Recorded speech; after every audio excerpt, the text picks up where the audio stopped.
¿Qué tal? Muy buenos días para vos, muy buenos días para toda la audiencia. Diego, ante todo quisiéramos justamente destacar que Paraguay está próxima a una nueva evaluación. ¿Qué debemos de entender por esto y en este sentido también para que los televidentes puedan interpretar por qué nos sometemos a esto? Bueno, sí, estamos en un proceso de evaluación donde próximamente sería una visita in situ, se le llama, o sea, un equipo de evaluadores de diferentes países, de nuestros pares, como se dice la evaluación, una evaluación entre pares, por eso son técnicos de diferentes países, vienen a verificar la efectividad del sistema antilavado de activos y contra el financiamiento del terrorismo al Paraguay.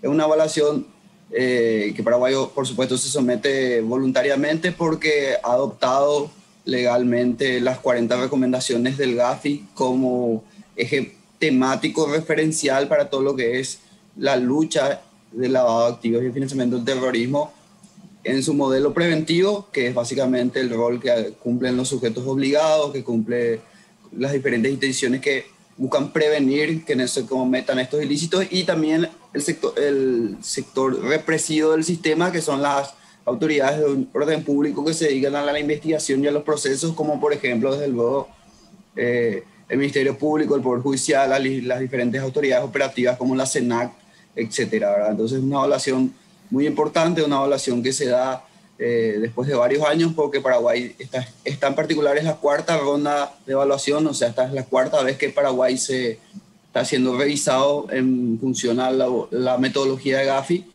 Y en la evaluación anterior Paraguay había ingresado en lo que se conoce como lista gris, ¿verdad? Lista gris, países o jurisdicciones no cooperantes o de riesgo, y hoy no estamos en una situación distinta y hace bastante, ¿verdad? Un periodo de tiempo importante que nos estamos preparando para poder mostrar todo lo que creemos que hicimos en este periodo para fortalecer nuestro sistema, ¿verdad?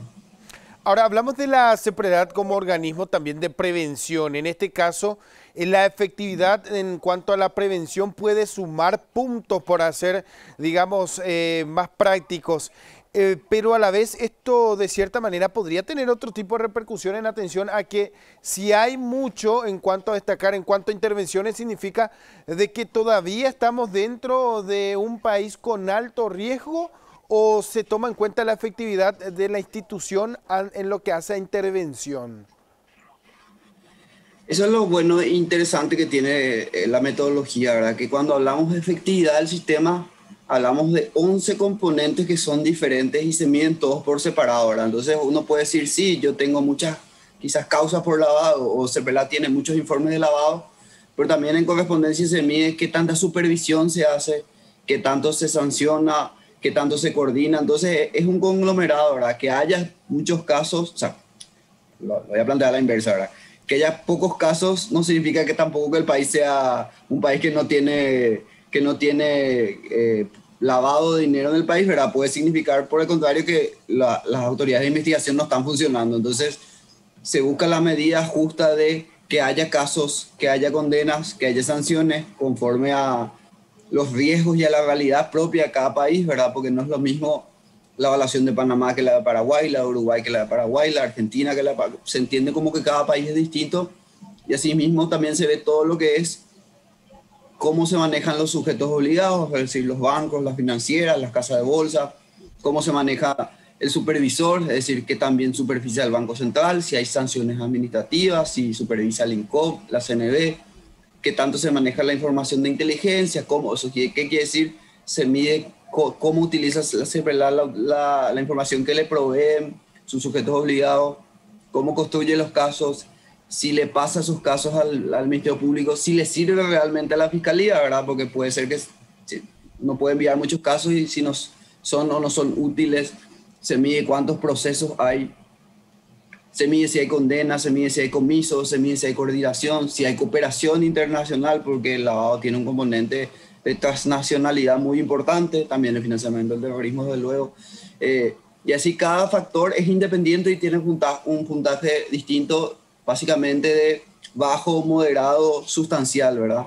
En cuanto a ese elemento, además del elemento de cumplimiento técnico que se le llama, que es básicamente si el país tiene las normas adecuadas, las leyes adecuadas, los reglamentos adecuados, los instrumentos adecuados, ¿verdad? Se mide que tengas toda la parte formal y se mide el resultado en concreto, ¿verdad? Entonces, son muchos factores, no es la CEPRELAB la evaluada, no es solamente el Ministerio Público el evaluado, no solamente los bancos son evaluados, sino que es una evaluación país donde todos tenemos que hacer nuestro aporte, ¿verdad?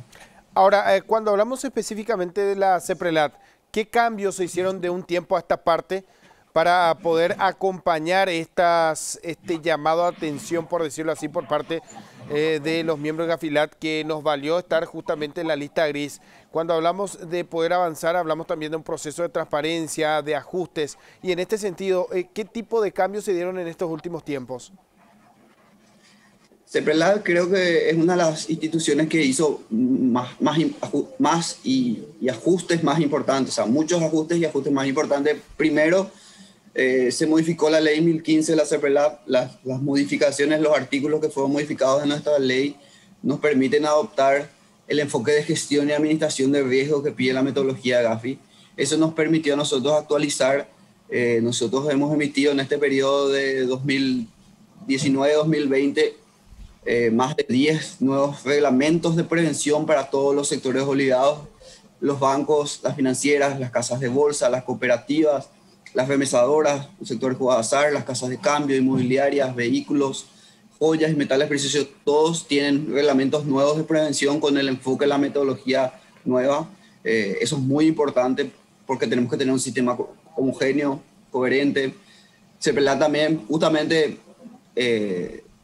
apuntalando un poco ese elemento de la ley nueva y el enfoque de gestión donde hay más riesgos, mayor controles, formalizó estudios sectoriales de riesgo, es decir, hemos analizado muchos sectores, por ejemplo, el sector de OCLs, el sector de remesadoras, el sector de personas de estructuras jurídicas. Hicimos análisis de riesgo para entender y comprender cómo están conformados esos sectores y cuáles son las vulnerabilidades y las amenazas de los sectores. Esos estudios están todos hechos.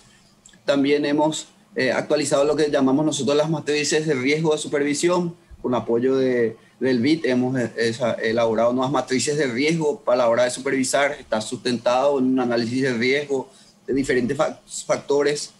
También algo muy importante que hizo la CEPRELAB, que contribuye también a una mejor gestión, se están actualizando los sistemas tecnológicos. Hoy en día tenemos implementado el CIRO. El CIRO es básicamente un nuevo sistema de recepción de la información de los reportes de operaciones sospechosas y otro tipo de reportes.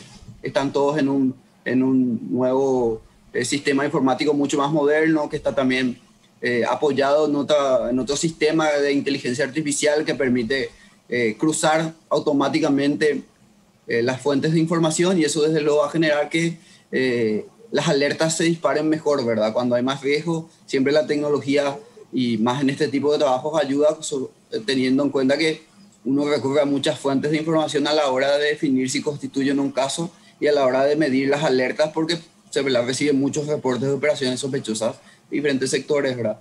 Y así se siguen haciendo muchas cosas, ¿verdad? De la CEPRELAB se hizo mucho, así como muchas instituciones también hicieron mucho.